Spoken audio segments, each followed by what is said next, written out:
Hello, আসসালামু আলাইকুম। আমি ডাক্তার মোর্শেদ বলছি। আমি একজন কার্ডিওলজিস্ট নিউ ইয়র্ক সিটি থেকে বলছি। আজকে একটি নতুন রিসার্চ নিয়ে কথা বলবো। সেটি হচ্ছে যে আর্সেনিক আমাদের যে বিভিন্ন চাউল আছে, আমরা যে ভাত খেয়ে থাকি সেটির মধ্যেও আর্সেনিক পাওয়া গিয়েছে। এটি কলম্বিয়া ইউনিভার্সিটির একটা রিসার্চে দেখা গিয়েছে এবং আহ, এবং এটি উনারা প্রকাশও করেছেন। উনারা বেশ কিছু বছর ধরে বিভিন্ন ধরনের চাল সংগ্রহ করেছেন, 20 ধরনের চাল, এবং সবগুলোতে দেখা গিয়েছে আনফরচুনেটলি আর্সেনিক পাওয়া গিয়েছে। তো আর্সেনিক হচ্ছে যে এক ধরনের অর্ডারলেস, টেস্টলেস, মিনস এটার কোনো গন্ধ নাই, এটার কোনো টেস্ট নাই। তো এই আর্সেনিকটা আপনার কোনো সময় যদি আপনি হিটেড করে থাকেন, অনেক সময় হয়তো গার্লিকের স্মেল পাওয়া যেতে পারে। আর্সেনিক আপনার বিভিন্নভাবে ইনজেকশন হতে পারে, শরীরে যেতে পারে। সেটা ইনজেকশন আকারে হতে পারে, মিনস আপনি খেয়ে ফেলছেন, কিংবা আপনি এক্সপোজার হচ্ছেন, যেমন স্কিনের মধ্যে লাগতে, কিংবা আপনি ইনহেল করছেন, কিংবা শ্বাস প্রশ্বাসের মাধ্যমে নিচ্ছেন। এইভাবে আর্সেনিকটা আমাদের শরীরে গিয়ে বিভিন্ন ক্ষতি করতে পারে।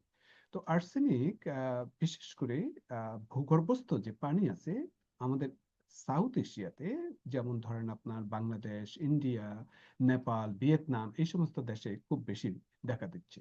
তো ভূগর্ভস্থ পানি যখন আমরা বিভিন্ন সেচে বা বিভিন্ন সবজির মধ্যে ব্যবহার করে থাকি, সেটি কিন্তু আবার বিভিন্ন ফল ফলাদিতেও এটি কিন্তু আপনার দেখা যায়।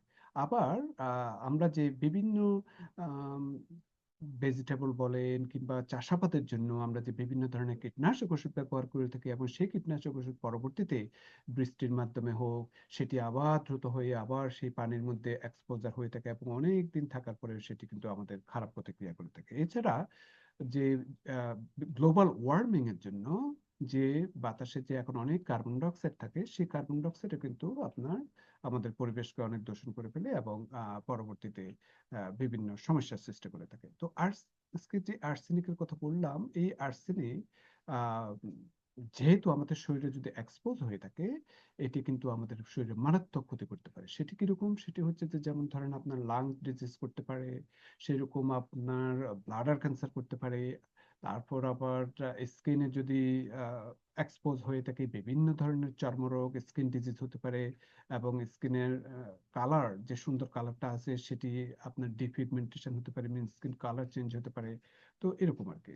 তো আম, যেহেতু আমরা বাংলাদেশিরা ভাতই বেশি খেয়ে থাকি, যেহেতু এটি সহজলভ্য, পেট ভরে থাকে এবং আমাদের খুবই প্রিয়, আহ, কিন্তু এর মধ্যে যে আর্সেনিক পাওয়া যাচ্ছে সেটি খুবই উদ্বেগজনক। এবং আম, যতদূর সম্ভব আমরা যে বিভিন্ন কীটনাশক ওষুধ বা ভূগর্ভস্থ পানিতে আর্সেনিক আছে কিনা এগুলো আমাদেরকে দেখতে হবে, এবং খুব ভালো করে ধৌত করে আপনার এই সমস্ত খাবারগুলো খেতে হবে, যাতে কোনো অবস্থাতেই কোনো ধরনের কেমিক্যাল না থাকে। আর ভিতরে যদি থাকে এগুলো তো রিমুভ করা অনেক সময় খুবই দুরূহ ব্যাপার হয়ে থাকে। তবে আমাদেরকে পরিবেশগতভাবে আমাদেরকে খুবই সচেতন হতে হবে, যাতে আমরা বেশি কীটনাশক ওষুধ বা এই ধরনের কীটনাশক, ক্ষতিকারক কীটনাশক ওষুধগুলো যাতে ব্যবহার না করে থাকে, এবং বিকল্প কি করা যায় সেভাবে আমাদেরকে অবশ্যই চিন্তা করতে হবে। তো আজকে এই পর্যন্ত, থ্যাংক ইউ।